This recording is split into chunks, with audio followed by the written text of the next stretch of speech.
नमस्कार, मी जयश्री जॅस किचन मध्ये आपले स्वागत करत आहे। तर आज आपण बनवणार आहे चवळी आणि मूग डाळीचे वडे। तर चला पाहूया वडे कसे बनवायचे ते। अतिशय चवदार असे हे चवळीचे वडे बनलेले आहेत।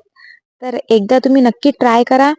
चवळीची याच्यामध्ये खूप छान टेस्ट आलेली आहे। तर आता याची आपण रेसिपी पाहूया। एका बाउल मध्ये 1 वाटी मूग डाळ घेतलेली आहे। त्यानंतर 1 वाटी चवळी घेतलेली आहे। याच्यामध्ये पाणी टाकून ही भिजत ठेवलेली आहे। त्यामध्ये अर्धी वाटी उडदाची डाळ पण घेतलेली आहे। 5 तासाने बघा किती छान भिजलेली आहे चवळी आणि डाळ। त्यानंतर त्या भांड्यामध्ये लसूण, हिरवी मिरची, सांबार, त्यानंतर अद्रक, जिरं हे टाकायचं आणि याचं वाटण तयार करून घ्यायचं। बघा अशा पद्धतीने वाटण तयार केलेलं आहे। आणि त्याचबरोबर जी चवळी डाळ आहे ती पण आपण मिक्सर मधून बारीक करून घेतलेली आहे। आता यामध्ये हळद, मीठ आणि धने पावडर घालून याचं व्यवस्थित एक मिश्रण तयार करून घ्यायचं।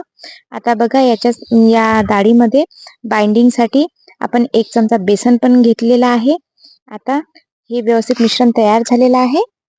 बघा कढईमध्ये छान तेल तापलेलं आहे। आता या तेलामध्ये या मिश्रणाचे असे गोळे करून तळून घ्यायचे। थोडेसे ब्राउनिश कलर होईपर्यंत तळून घ्यायचे। बघा अशा पद्धतीने मी सर्व आता गोळे हे तळून घेतलेले आहेत। तर आता काय करायचं, प्लास्टिक मध्ये एक एक गोळा असा प्रेस करून त्याचा वडा बनवून घ्यायचा। बघा अशा पद्धतीने असा वडा बनवून घ्यायचा। जर तुम्हाला वड्याची ही हॉटेल स्टाईल पद्धत वापरायची असेल तर गरमच गोळे आपल्याला प्रेस करावे लागतील, जेणेकरून ते थंड झाल्यानंतर वड्याचा प्रॉपर शेप येणार नाही। बघा हे वडे आता तयार झालेले आहेत। बरेचदा आपण हॉटेलमध्ये वडे खातो तेव्हा आपल्याला टेस्ट खूप छान लागते, पण समजत नाही त्याच्यामध्ये काय इन्ग्रेडियंट टाकलेलं आहे।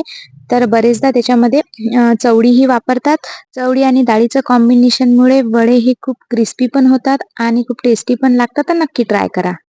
तर बघा किती छान असे क्रिस्पी वडे बनलेले आहेत आपले। अशाच माझ्या नवनवीन रेसिपी पाहण्यासाठी माझ्या YouTube चॅनलला सबस्क्राईब करा, लाईक करा, शेअर करा आणि माझ्या Instagram आणि Facebook पेजला फॉलो करा। थँक्यू।